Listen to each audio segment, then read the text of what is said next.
All right, ladies and gentlemen, it is time now to start taking a dive into the wonderful world of being able to look at a simple or really complicated chemical formula and be able to identify everything that is found within that either simple or crazy formula and the exact number of ingredients that we have in any chemical formula / compound that we throw at you, because believe it or not, we are going to use this information all the rest of the year in chemistry to be able to perform many different types of solutions to problems.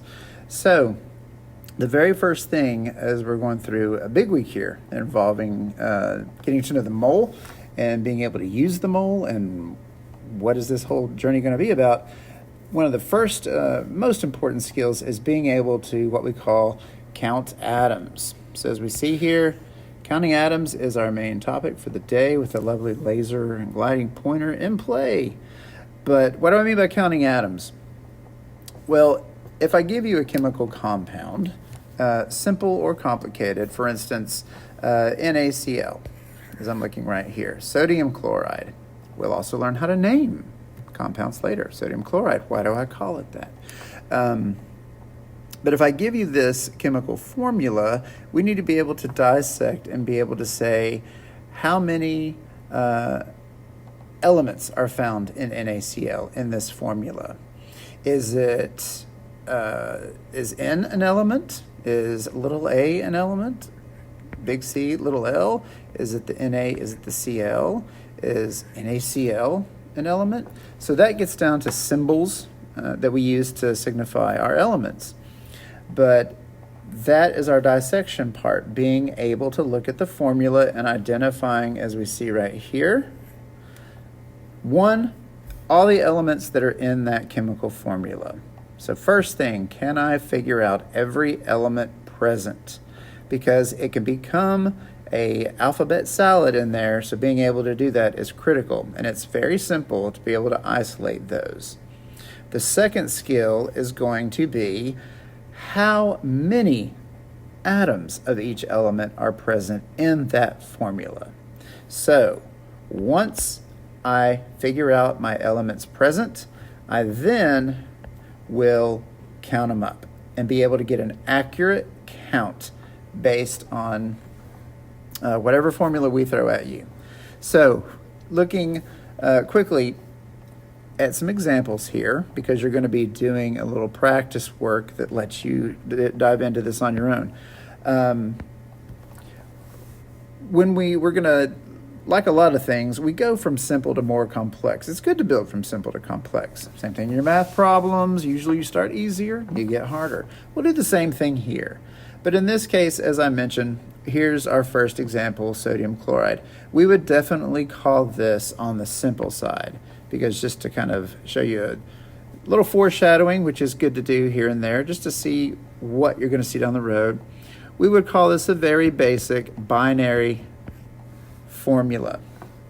And that means that it's about as simple as we get. These are two elements together bonding in a fashion that's very simple to predict and simple to write. So this is our easier side. So when I looked at the elements or at the formula, I need to say what elements are present. So here I have one column that's like, what are my elements? And then I'm going to count them. So what are the rules that are involved here? Well, remember, when you're looking at the periodic table in terms of how do I know the elements that I'm looking at symbol-wise, you can either have symbols that are one capital letter or one capital plus one lowercase. So those are the only combinations that I have. A capital letter only, solo, or a capital letter followed by a lowercase.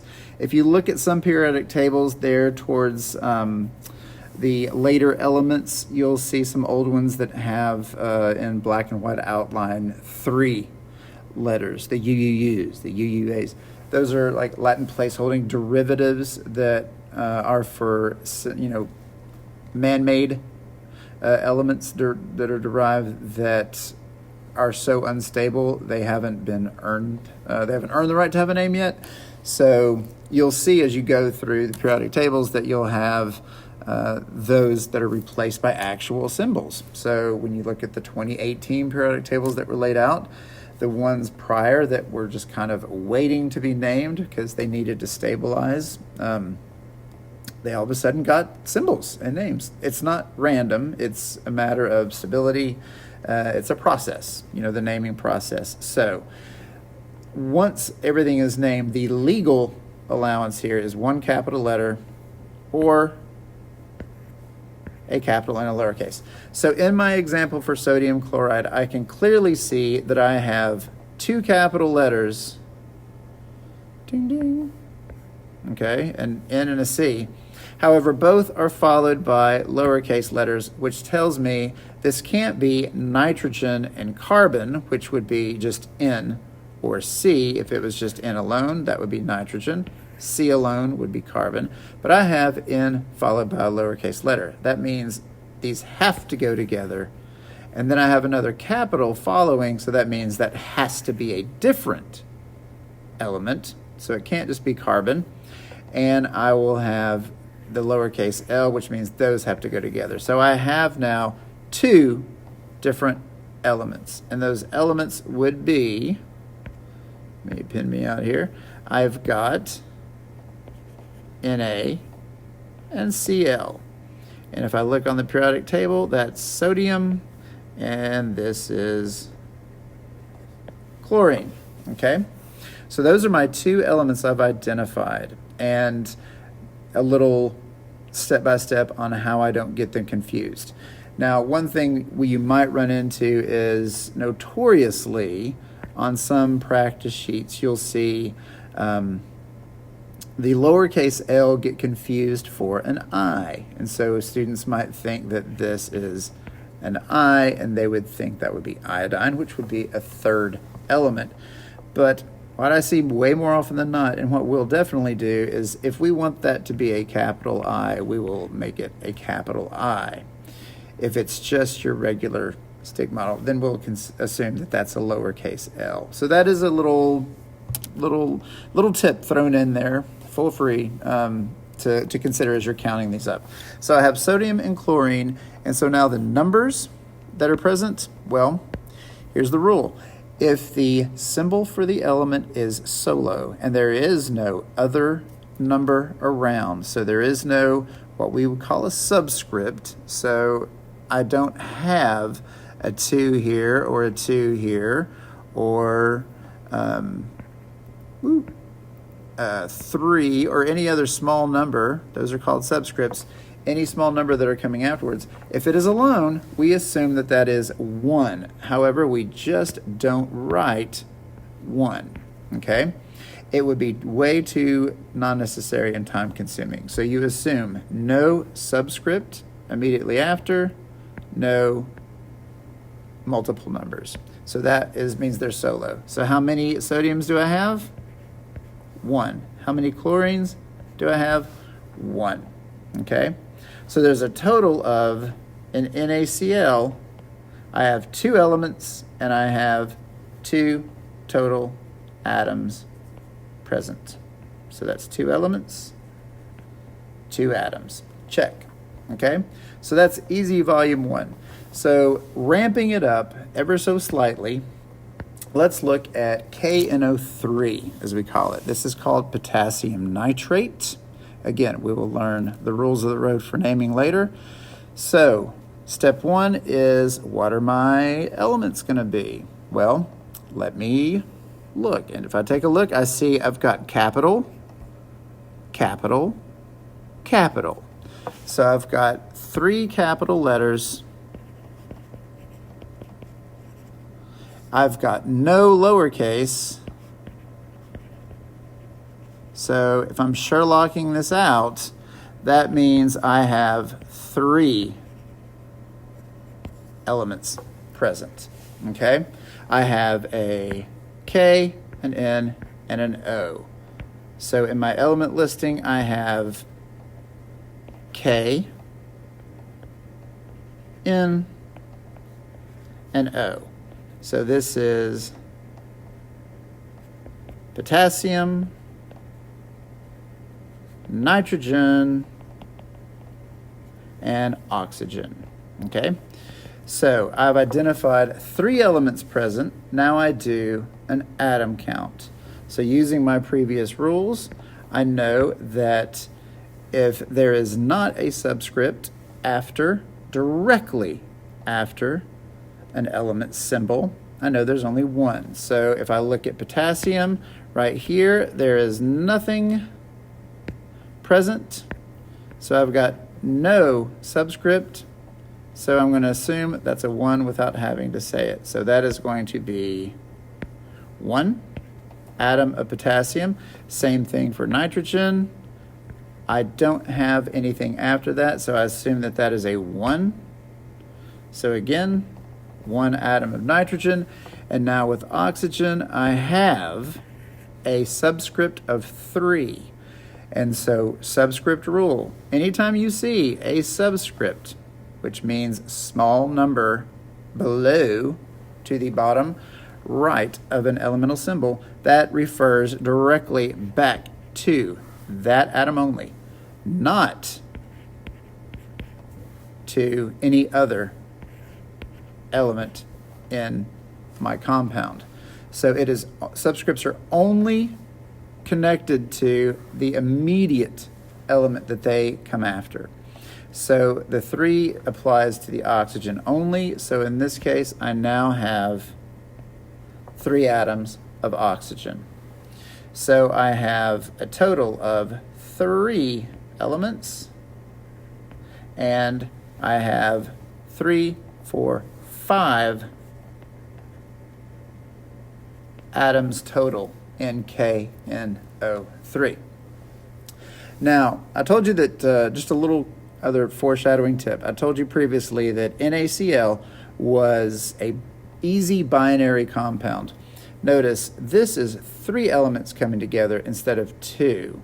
But what we are going to see down the line is that really what we have is an element that is bonding with a group of other elements. And we have these things that are called polyatomic ions. Super crazy fancy name. Don't get lost in it. But sometimes elements love to hang out in little cliques, groups, and very, very tight gangs that run around and they act like elements. So if they are so tight that they're going to behave like a single element, when they bond and everything, we give them their own names and we treat them as their own personalities. So in this case, nitrogen is nitrogen and oxygen is oxygen, and they can both independently bond in many ways with the different things. But they also love to hang out, as you see here, as NO3, as a group, little crew running around. They can hang out in other little crews as well. That's not the only one.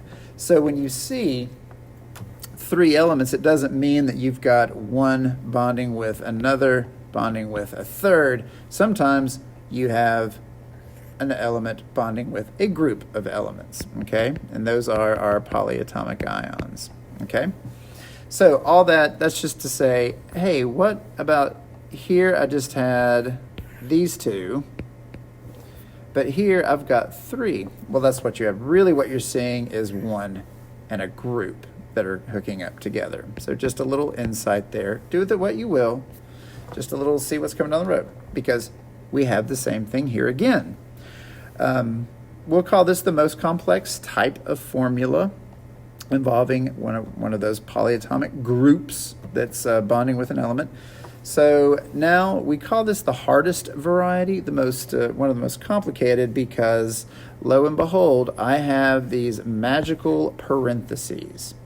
So of the different weird things we see in formulas besides symbols, we have subscripts, we have parentheses that can pop out, and then sometimes we have large numbers that are in front of everything, okay? And they have a function as well.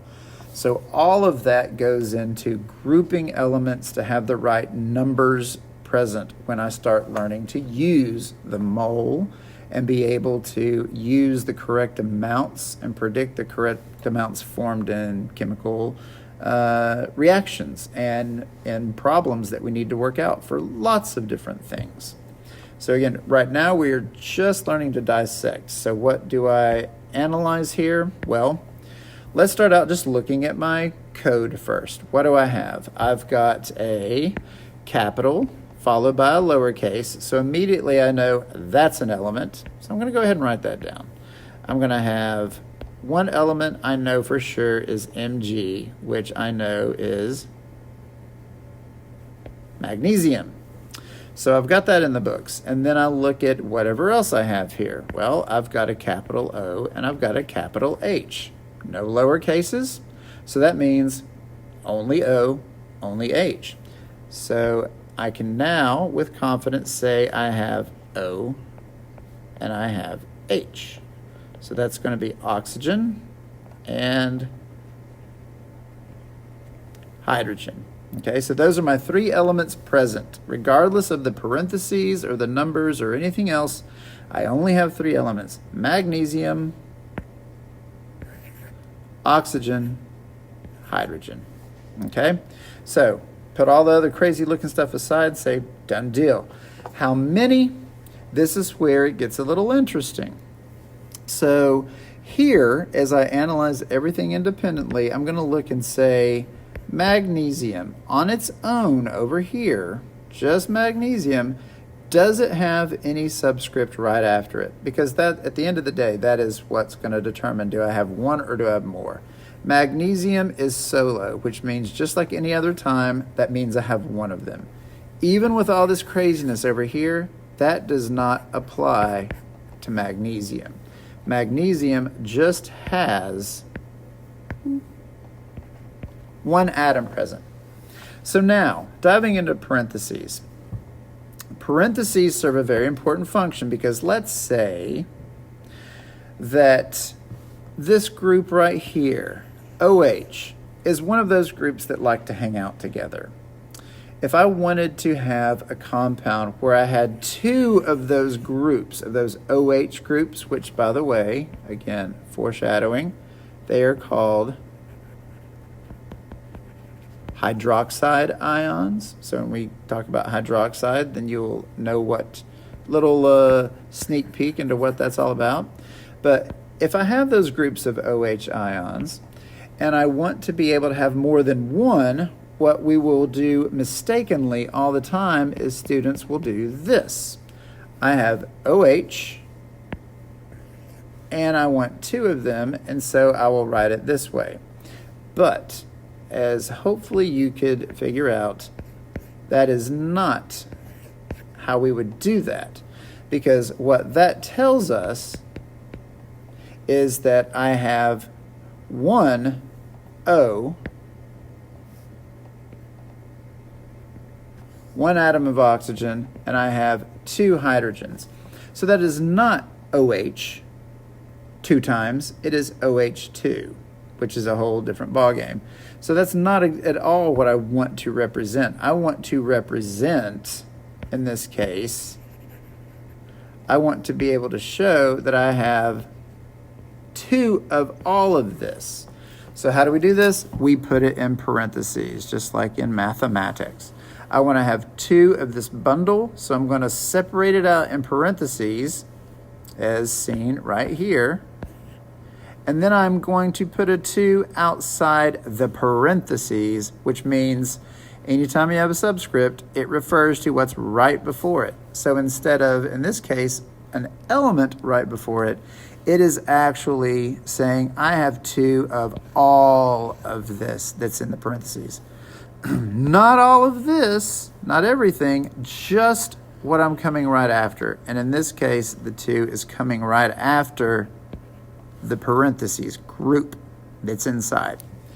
So that's why I can't just say, well, let me just throw a 2 on the end, because when you do that, you get into trouble because it's not referring to everything. It's just referring to what it's immediately after. Put parentheses, Problem solved. So now when I do my math, and it's also just like multiplying through. So I have 1 magnesium, and now I have 2 times everything that is in the parentheses. So that means I have 2 O's and I have 2 H's total. So I have 2 OH groups. So now I have 2 O's, 2 H's. So that's also just like saying I have OH and OH listed together. So being able to say a 2 outside the parentheses means I have 2 of these that are all together. What does that end up giving me? I have 2 O's and I have 2 H's, right? So same thing. So that was the long way of explaining something that some of you might have gotten very quickly in that situation. But hey, that's clearly how I roll. So what's our total count? I have 5 total atoms. And I have 3 elements. Again, this is a situation where I have 1 element that is bonding with a group of elements that love to hang out together. In this case, it's called an OH group or a hydroxide group. But for reasons that we will learn later, I need 2 of the OHs. So that's where I put my parentheses, because subscripts refer only to what's coming right after. So without the parentheses, it would be a wrong count of what I want. I don't want 1 O and 2 H's. I want 2 O's and 2 H's, or OH twice. So that is atom count dissecting from the simple binary, 1 element with another element and 1 of each, because there's no subscripts present. So that means 1 in the absence of a subscript, to, hey, I've got 3 elements because I've got all caps, and the subscript now is replying only to the element right after it. So I've got a total count of 5. And now I still, again, have 3 atoms total based on symbol analysis, but the parentheses mean I need to multiply through by this subscript right here. So if I want to be able to have multiples of a group like OH, I put them in parentheses and I put the number that I need outside. Later on, when we see the big numbers we call coefficients, those are important because then you ask, well, what if I want all of this times 2? Everything times 2, MgOH2. I want 2 of those. That's when I can put a big number. That means I'm going to multiply everything by 2. So we haven't seen that yet, but when you do, that's all it means. It means a couple of things, but that's in the number count world, that's what we're doing. So that is counting 101. Have a great day and get ready to apply this, because yes, it's time to use the stuff we learn in chemistry. Take good care.